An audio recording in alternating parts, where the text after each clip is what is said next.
Hello, my name is Robin Thornton, encouraging you to think more musically.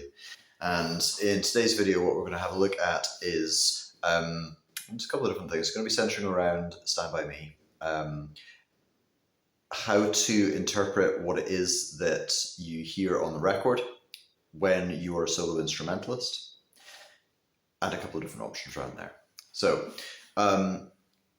Stand By Me is it's notable for its bass line.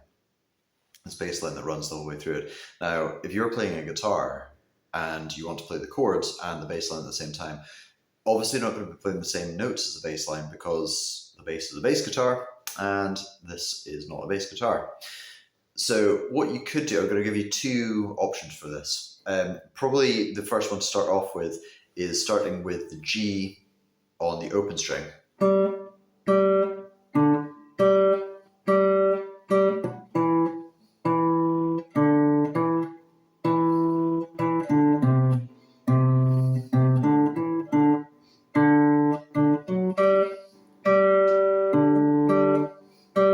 So that's me playing the G string,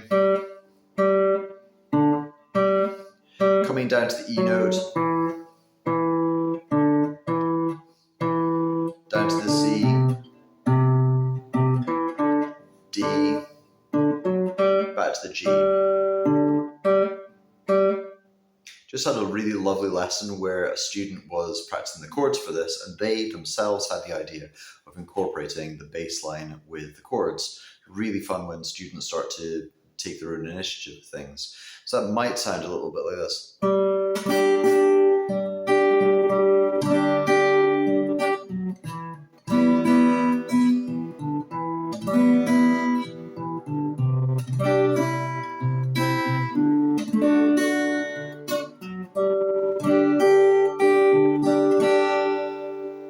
That's me incorporating the same bass line, but this time with a G chord, or top end of a G chord, because positioning the bass line where it is means that you have to get out of the way of it, or if I put the chord all the way around it, it'll lose the bass line. So it's going to sound very light, and I might use that for some verses. It's quite a repetitive song. It's lovely, it's a great song, but it is quite repetitive. So I might use the light version for some of the verses, whereas using... Now wait a minute, with this bass line, with the original bass line, I'm going G, G, down to the D, G. I can get the E there, but then from the E, I've got to drop down to the D.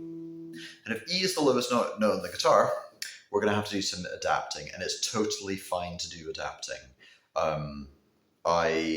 I'm classically trained, although I don't necessarily teach classically. I teach classically, but not necessarily classical is the phrase that I tend to use. So if you want lessons, come along and I will teach you the music you love, but I'll teach you why you love it. And when I was adapting the Bach cello suites for bass guitar, you have to take certain lines because the cello gets down to a C and the bass guitar doesn't. So I might go...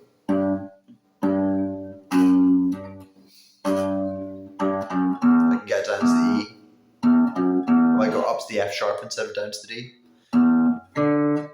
And then I'd catch the C over here.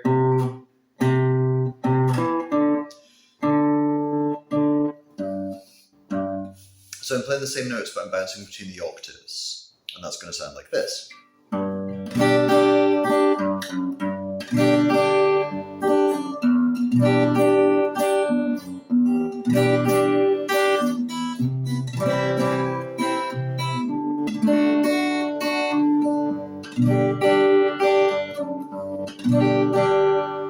Constantly telling my vocal students that parroting is not what you're aiming for.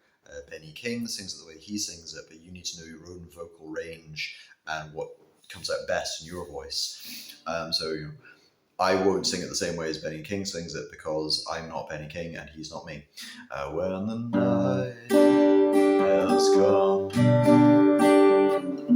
and it's dark and the moon is the only night we'll see, I wouldn't cut it halfway through a verse, but I'm going to do it for the video, just keep it short. But, no, I won't be afraid. I won't shed a tear, just as long as you stand by me. But I do it halfway through a chorus. So, darling, darling, stand by me. Stand by me. Stand by me. Stand by me. Stand by me.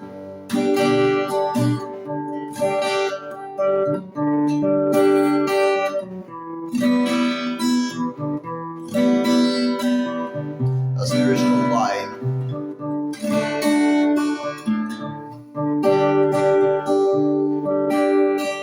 Stand by me. Stand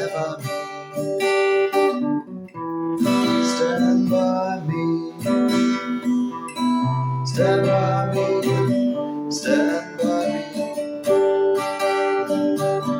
I'd probably go down on the chorus for that one, but I think there's a lot of scope for going up into the verse, maybe in like the second verse or something like that, just to give you a bit of context.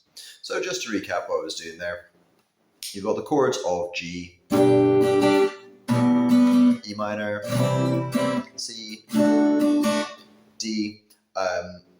The original bass line, albeit 2 octaves higher than it would have been, maybe 2 octaves, let me check it against the bass line. But obviously the bass guitar originally played it, so this is going to sound very light.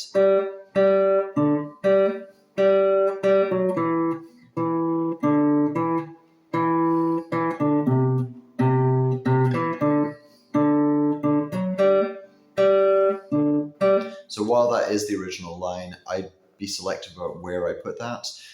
So I might opt for the lower.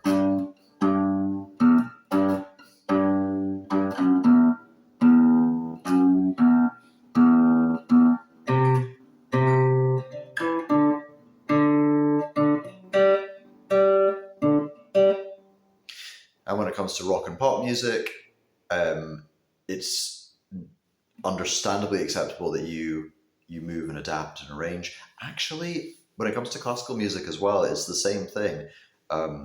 Ever since we've had harpsichords and concertantes and that sort of idea, people have been adapting music and adapting harmonies. It's not a thing that's either new nor fangled, whatever that means. No, it's not new, some kind of newfangled way of doing things.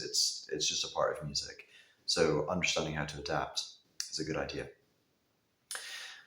What I'm doing at the moment is I'm speaking to a camera. Hopefully you've got something from the lesson. If you have, then like and subscribe, obviously. But I don't know who you are. I don't know who I'm speaking to at the moment. I don't know how to adjust your position. If you want lessons, come and contact me at the studio at robinthornton.co.uk. We can arrange one-to-one lessons, whether that's location-based or whether that's online. The online lessons will feel very much like this. I'll run them via either Skype or WhatsApp and speak directly to you, but I'll be able to see who you are and how to adjust your issues. Hopefully you've enjoyed the video, but don't just move on to the next YouTube video because they can't see you. Contact me, get some lessons. I'll see you in the next video. Bye for now.